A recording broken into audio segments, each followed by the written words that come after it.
Altså velkommen til atleter, trænere og frivillige og foreninger, som er repræsenteret her i dag. Uddannelsespartnere, både folkeskoler, gymnasier, specialforbund, og der vil jeg selvfølgelig specielt sige velkommen til Julie og Jens Peter fra Dansk Rideforbund. Det er nyt, det kommer vi tilbage til. Og Sejlunionen, hvor Anders og Peter er her.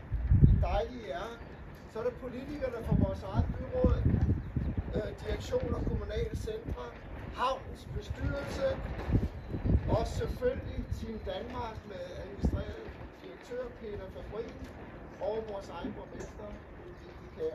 Som jeg skal vi ud og se noget om lidt. Vi starter jo lidt med det handler om. Det er ind i den der kan vi nok ikke være alle sammen, men vi gør det altså derinde, der skriver vi lige under. Og der starter den med en tale, så kommer Peter, underskriften.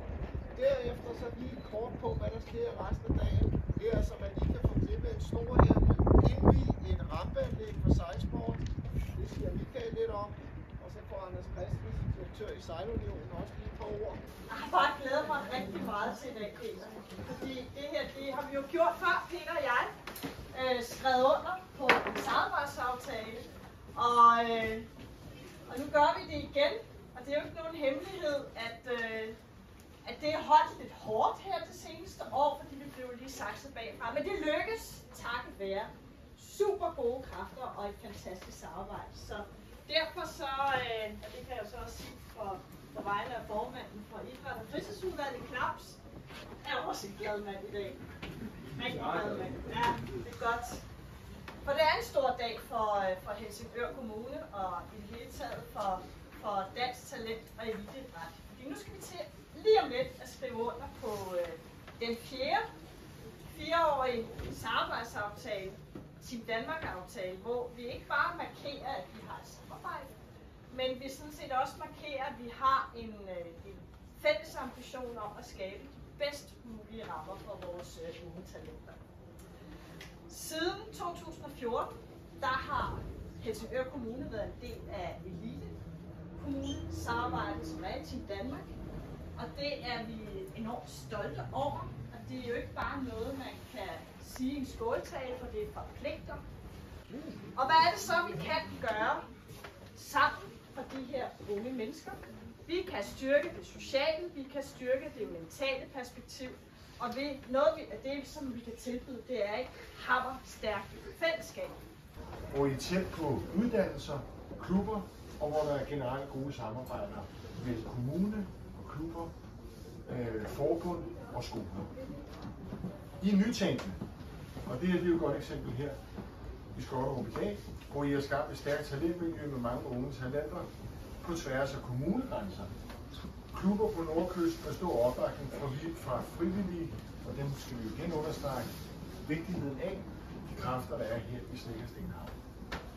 Jeg spurgte lige Allan før, når hvad er I så på byen nede, eller er vi inde i København og hente folk heroppe. Det er jo også super imponerende, når man tænker på, hvad der alligevel trods alt ligger af sejlklubber langs kysten. Det er ikke tilfældigt, når vi har besøg fra talentudviklere fra andre lande.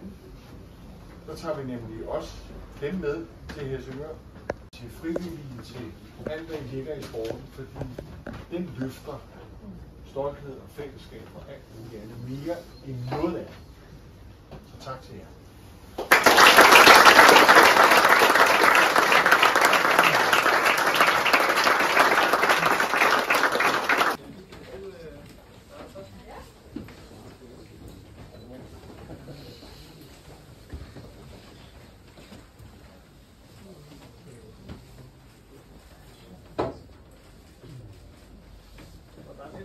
Tak.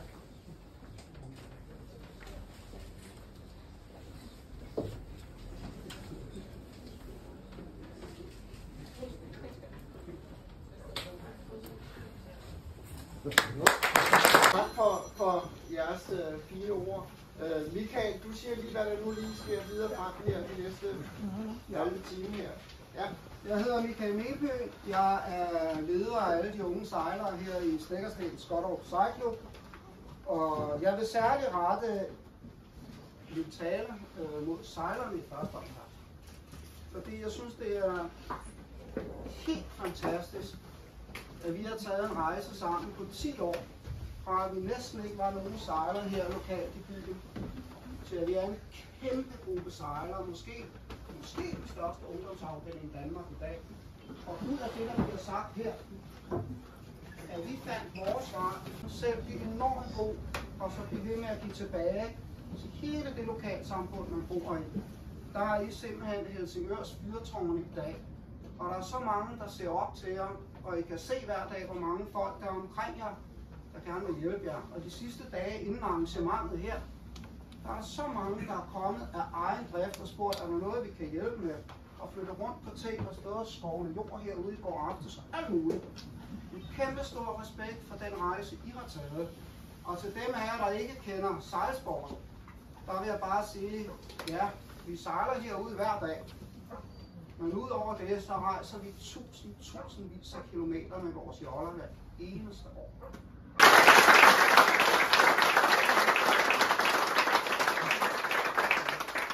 Så er det jo også sådan, at når noget går fra at være ingenting til pludselig at blive kæmpe stort, som der bliver nævnt af Peter Fabriner og borgmesteren, så koster det mange penge. Og at være en lille klub, der er virkelig ambitiøs, og vi er ambitiøse på 2 ting. Vi er ambitiøse på at have et fantastisk fællesskab mellem elite og bredde, og derfor træner eliten også sammen med bredden de dage, hvor bredden kommer. Men det betyder, at så skal man jo have ekstra gummibåde, for at alle kan være ude og alt det der. Men der har jeg brug for at sige, at når vi kommer op i det gear, med alt det vi laver i dag, der har man brug for, at der er nogen, der hjælper også økonomisk. Og der har jeg måttet række hånden op i det her lille lokalområde og spørge, nu har jeg brug for, at der er nogen, der hjælper mig. Og derfor vil jeg sige til den gruppe, der gav sig selv navnet, ikke sponsorgruppen, fordi de siger sponsorgruppen, vi vil noget, der er større end sponsorater, vi vil hjælpe dem. Så de kom til at hedde support team. Og support team er nogen, som sejlerne og jeg kan læne mig op af folk, der bor her, som tænker større end bare at blive 30.000. Så tak til support team for at støtte en besætning, der fuldstændig uventet 19 år gamle var en del af en OL-kvalifikation til Paris og førte den en lang del altså af tiden, hvor de skulle ud i verden og bo og alt muligt. Det var det, der var afsættet for, at support team blev skabt. Og når vi nu indviger rampen, og jeg giver Benedikte Saxen lige om lidt, så hører det med til historien, at det var support team, der arbejdede benhårdt på at skaffe alle de penge til det rampeanlæg, vi stod og kigge på. Og en rigtig stor dansk fond, som hedder Ragnhild Bruns Fond, der gav et kæmpe bidrag til ungdomsarbejdet her i Nordsjælland. Vi kommer til at følge jer, og husk alle de mennesker, der står her, og støtte jer siden I var 10 år gamle. Så det er ordene fra mig.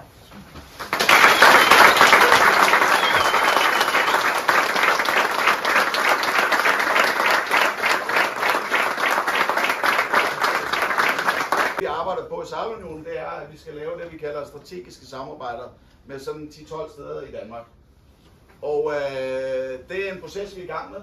Og jeg kan godt sige så meget, at det her det er en af de første klubber, vi kommer til at snakke med. Og det håber vi da, at vi ender derude, der også ender på en aftale på et tidspunkt. Så tusind tak, og så tænker jeg, at vi skal skynde os at komme derud, inden vinden har klippet den der røde snor. Så tusind tak.